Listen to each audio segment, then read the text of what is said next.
Can a Massachusetts state trooper be forced to alter an arrest report if someone else doesn't like what's in it, even if it all happened exactly as the trooper said? That's at the heart of a federal lawsuit filed by troopers Ryan Sevior and Ali Ray. Last month, they responded to a car crash in Worcester and arrested 30-year-old Ali Bibo for driving under the influence of drugs and alcohol.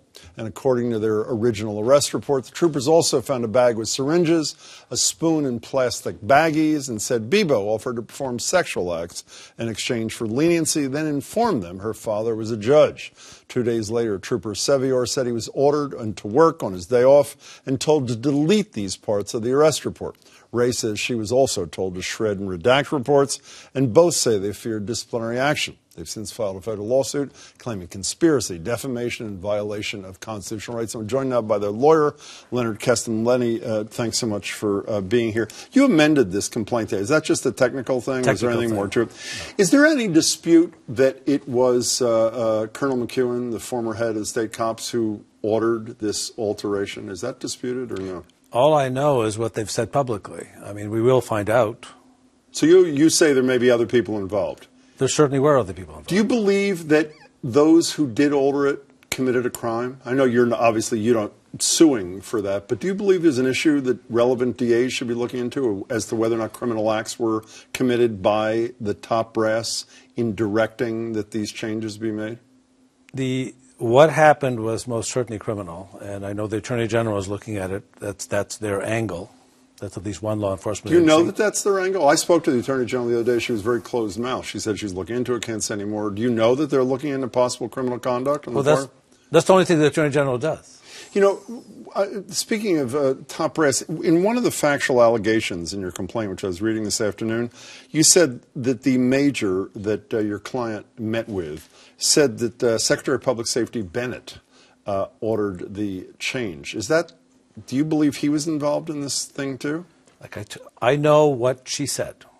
You know, what this major said. I don't throw stuff around. I know that the major told both my clients and a third trooper who was there that the orders originated with Secretary Bennett. Why is he not named as a defendant in this? He's not named, is he? He's not. And why not? I've left place markers called John and Jane Doe's for the people who I know, because I don't know. I know that the major was involved. That's why she's named. Mm-hmm. And the colonel has publicly stated he was involved. That's why he's named. There's other names that we heard of people, but I'm not going to name them until I know. You know, Lenny, I'm sure you've heard this statement from the spokesperson for the state cops, David Procopio, on why the arrest record was older. This is what he said to the Boston Globe, or was in the Boston Globe on November 7th. The revision consisted of removal of what the colonel and senior commanders felt was a sensationalistic and inflammatory, directly quoted statement that made no contribution to proving the elements of the crimes with which she was charged. What's your response to what the state cops are saying? I feel bad for Mr. Procopio for being ordered to say something like that. It's a Sean Spicer-like statement. It's completely untrue. There seems to be an attempt, this is a conclusion I've drawn, not one that is proven, that the goal of people in high places here is to have this end with, well, the two top state cops resigned. That's where it begins and ends. You don't seem to be satisfied at this stage that that is the beginning and the end of this whole thing. Is that a fair statement? The goal of this case was not to be satisfied with somebody leaving, and of course it's not the end of it. Do you have any belief? I mean, the judge has spoken to Worcester Magazine. The judge, who's the father of the woman who was arrested, said he had absolutely nothing to do with this. Do you have any reason to believe that he's not telling the truth? I do not. I think he is telling the truth. Based on everything I've heard, I think he is telling the truth. That he had nothing to do with this. Correct. One of the people who's spoken almost not at all. In fact, here's the governor on our radio show the other day. Governor Baker was talking about one element of this vis-a-vis the Worcester County DA. Here's Governor Baker. Well, there were certainly conversations, and we've said this before. There were communications between the DA's office and the state police. We know that. And I fully expect that our investigation, and remember the Attorney General has talked about doing one as well, we'll certainly get to the bottom of that. We've heard very little from Joe Early, who's the Worcester County DA. Is it normal procedure for a DA in this case to have communications with the state cops about a case like this? The issue is the timing. What do you mean by that? This case was brought into the Worcester District Court on Tuesday morning, the 17th. Mm-hmm. The police report was delivered and it was impounded. There was no longer going to be any pretrial publicity at all. And the case was going to be transferred to Middlesex because they couldn't handle it. So why, on Thursday, the reports, my trooper was woken up, reports were shredded, new reports were created, and hand-delivered to the first assistant DA in Worcester, totally inappropriate. Something was up. And so something was up, you're saying, in the DA's office? Well, I mean, the trooper was ordered to deliver a report to the first assistant on a Thursday morning in a case that was not going to be heard in Worcester anymore. And we know that on Friday, the first assistant brought the case forward and had the report redacted. Why? In almost everything I've asked you, Lenny, here, you've said a variation on we're going to have to see. I mean, that's the part of the purpose of this thing.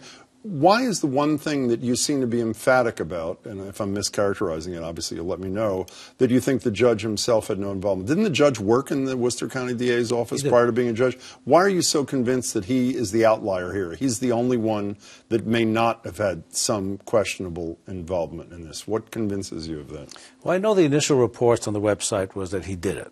There is no support for that in anything I've seen. So, I mean, of course, anything is possible, but I feel bad for what this man has gone through. Speaking of what they've gone through, what have your clients gone through? I mean, from what I understand, the discipline was rescinded. Is that not correct? What we know is the governor said it will be. Nothing's happened. So what are they living through? I mean, what is life like for these two state cops after having lived through this experience? Frankly, they're worried about their careers, and one of the ongoing situations which I find puzzling is how they work under the command still of the lieutenant colonel who edited the report and the major who ordered them to be involved in a felony. She's their supervisor. The normal procedure in the state police, if an internal affairs investigation is opened, you're typically suspended pending, and nothing's happened. Why do you think that is? I think it's the changeover, is my guess, is the changeover. We have a new colonel. Who ordered on her first day an investigation here? What's the end game in this litigation? What do your clients want? What's the desired outcome? Is it just the guarantee that the discipline is rescinded? Is it monetary damages, a declaration of policy? What is it?